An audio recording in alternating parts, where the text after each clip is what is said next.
BDS। BDS dentist. महंगे इतनी इलाज होते हैं इनके। सर आपको पता है कि BDS करने के लिए पाकिस्तान में अगर आजकल आप देखें तो प्रॉबली तकरीबन 1.5 से 2 करोड़ रुपया प्राइवेट रखता है, और हर साल MD कैट जो एक टेस्ट होता है उसमें तकरीबन 1.5 से 2 लाख बच्चे टेस्ट पास करते हैं, और उनमें से 18,000 बच्चों को सिर्फ गवर्नमेंट सेक्टर में मिलती है, बहुत मुश्किल से जाके सीट्स।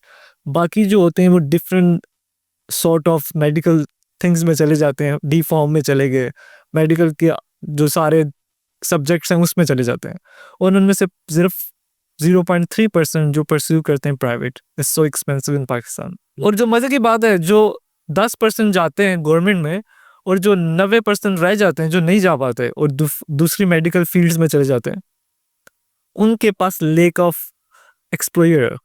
उनको पता ही नहीं है कि आप चाइना में जाके जो पाकिस्तान में आप डिग्री कर रहे हैं, आपका ख्वाब था डॉक्टर बनना, वो आप पूरा कर सकते हैं, और इंशाल्लाह हम आपको पूरा करवाएंगे और आप एक अच्छे और बेहतरीन डॉक्टर बनेंगे और एक बेहतरीन इंसान बनेंगे इंशाल्लाह। उन्हीं पैसों में जिन्हीं पैसों में आप पाकिस्तान में कोई डिग्री करने जा रहे हैं 4 साल की बैचलर्स।